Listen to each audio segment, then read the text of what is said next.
दोस्तों नमस्कार, मैं मनोज कुमार शर्मा एक बार फिर आपके बीच में लेकर के अर्नब गोस्वामी के बारे में वो खबर की जो तूफान थमने का नाम नहीं ले रहा है। जब से अर्नब की चैट जो हैं, व्हाट्सएप की चैट जो हैं, पूरे हिंदुस्तान के सामने आई हैं। पहले शंकर सिंह वाघेला ने बोला कि राष्ट्र जो है एक तरह से समझे कि किस तरह से अर्नब गोस्वामी ने उल्टा सीधा मिनिस्टरों के बारे में बोला, भारतीय जनता पार्टी के लोगों को बोला उन्होंने, शंकर सिंह वाघेला ने सब कुछ किया। लेकिन इस बीच जो है अब खबरें ये आ रही हैं कि अर्नब गोस्वामी का साथ छोड़ रहे हैं भारतीय जनता पार्टी के लोग। अर्नब गोस्वामी कई बार ट्राई कर रहे हैं भारतीय जनता पार्टी के नेताओं से, फोन करने की कोशिश कर रहे हैं, संपर्क स्थापित करने की कोशिश कर रहे हैं, लेकिन कोई उनका फोन नहीं उठा रहा। एक खबर छपी और मैं बताना चाहूंगा, अर्नब गोस्वामी ने यह वादा किया था, यह कहा था अपनी चैट में कि सारे मंत्री हमारे साथ हैं। अब जो चैट लीक हो गई है, बीजेपी ने दूरी बनाना शुरू कर दिया है। किसी भी बीजेपी नेता का अर्नब के बचाव में बयान नहीं आना यह बात साबित करता है। सबकी जो है लगता है कि सबने मौन व्रत रखा हुआ है। मुंबई पुलिस ने टीआरपी स्कैम में सप्लीमेंट्री चार्जशीट में इस चैट के स्क्रीनशॉट सबूत के तौर पर पेश किए हैं। चैट में अर्नब गोस्वामी दावा करते दिख रहे हैं कि सारे मंत्री हमारे साथ हैं। ऐसे में अगर कांग्रेस की मांग पर गोस्वामी के दावों की जेपीसी जांच होती है तो संसद खुलते ही बीजेपी और केंद्र के कई नेताओं की मुसीबतें बढ़ सकती हैं। रिपब्लिक टीवी के editor in chief Arnab Goswami और ब्रॉडकास्टिंग ऑडियंस रिसर्च काउंसिल के पूर्व सीईओ पार्थोदास गुप्ता के व्हाट्सएप चैट पर भारतीय जनता पार्टी और केंद्र के नेता कुछ भी कहने से बच रहे हैं। मुंबई पुलिस ने टीआरपी स्कैम मामले में सप्लीमेंट्री चार्जशीट में इन चैट के स्क्रीनशॉट सबूत के तौर पर पेश किए हैं, वो आप सबको पता है, जिसमें बोल रहे हैं कि सारे मंत्री हमारे साथ हैं। कांग्रेस वर्किंग कमेटी ने शुक्रवार को राष्ट्रीय सुरक्षा के उल्लंघन, आधिकारिक राज अधिनियम के उल्लंघन और शामिल व्यक्तियों की भूमिका पर समयबद्ध जांच की मांग की है। मतलब समय सीमा पर जांच हो जानी चाहिए। सोनिया गांधी ने सरकार की भी आलोचना की इस विवाद को लेकर के।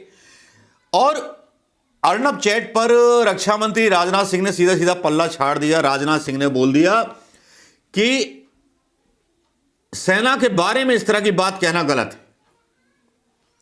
पहला तो सबूत यह रहा कि भारतीय जनता पार्टी के नेता किस तरह से दूर जा रहे हैं। अर्नब गोस्वामी की अब पैंट बचेगी या कच्छा बचेगा मैं कह नहीं सकता। और उद्धव के मंत्री ने केंद्र से पूछा अर्नब को कैसे मिली बालाकोट की जानकारी, जरा बताइए। शंकर सिंह वाघेला भी पूछ चुके हैं। शंकर सिंह वाघेला भी अपने जो मैंने पहला वीडियो डाला था उसमें ही पूछ चुके हैं।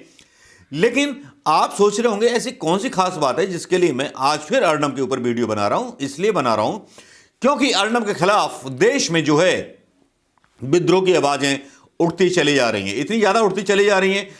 कांग्रेस भी आरोप लगा रही है, शंकर सिंह वाघेला भी आरोप लगा रहे हैं। और सबसे बड़ी बात यह है दोस्तों कि देश को लगता है इन्होंने अपने हाथों में लेकर के बेचने की तैयारी शुरू कर दी थी। अब इसके बाद होता क्या है? अब हो ये रहा है कि कांग्रेस ने फैसला किया है कि मुंबई के सभी थानों में अर्नब गोस्वामी पर देशद्रोह का केस कराएगी कांग्रेस। और यह कांग्रेस कार्यकर्ता सम्मेलन में घोषणा हुई है। अर्नब गोस्वामी के खिलाफ कराया जाएगा देशद्रोह का मुकदमा। देशद्रोह के मुकदमे की मांग तो शंकर सिंह वाघेला प्रधानमंत्री मोदी के खिलाफ भी कर रहे थे, लेकिन कांग्रेस ने शायद प्रधानमंत्री मोदी जी पर रहम बना लिया है। जगदाप सिंह जो कांग्रेस के नेता हैं, उन्होंने कहा कि अर्नब गोस्वामी मुंबई पुलिस से बचने के लिए इन दिनों मुंबई छोड़ दिल्ली में रह रहा है। अगर मुंबई में उसके खिलाफ हर पुलिस स्टेशन में देशद्रोह का मुकदमा केस दर्ज होगा तो मुंबई पुलिस उसे दिल्ली से गिरफ्तार करके मुंबई लाने पर मजबूर हो जाएगी। जगदाप ने कहा कि अर्नब के खिलाफ देशद्रोह का केस दर्ज करवाने की शुरुआत वह खुद करेंगे। उन्होंने कहा कि वह खुद मुंबई कांग्रेस के कार्याध्यक्ष चरणजीत सिंह सप्रा सोमवार को आजाद मैदान पुलिस स्टेशन में अर्नब गोस्वामी के खिलाफ देशद्रोह का मुकदमा तय कराएंगे। भाई जगताप ने इससे आगे बढ़ के भी एक बात बोल दी कि अर्नब गोस्वामी ने अपने चैनल की टीआरपी बढ़ाने के लिए देश की सुरक्षा को खतरे में डाला, देश के साथ गद्दारी की। ऐसे गद्दार को कभी माफ नहीं किया जा सकता।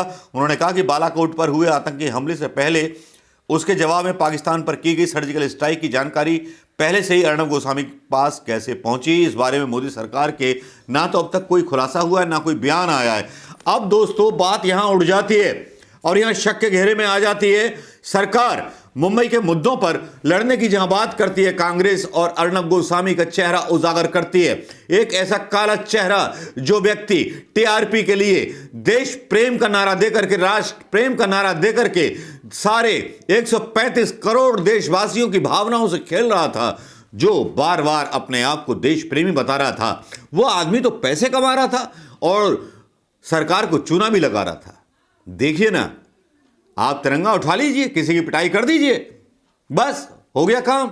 आप पर गुंडागर्दी का एक्ट नहीं लगेगा, क्योंकि आप भारतीय जनता पार्टी के मेंबर हैं या भारतीय जनता पार्टी को सपोर्ट करते हैं। तिरंगा लेकर के किसी को भी पीट दीजिए, किसी के साथ भी आप बदतमीजी कर दीजिए, वो सब माननीय है, पुलिस वाले भी पीछे हट जाएंगे। ऐसा ही कुछ नजारा बीजेपी शासित राज्यों में देखने को मिल रहा है।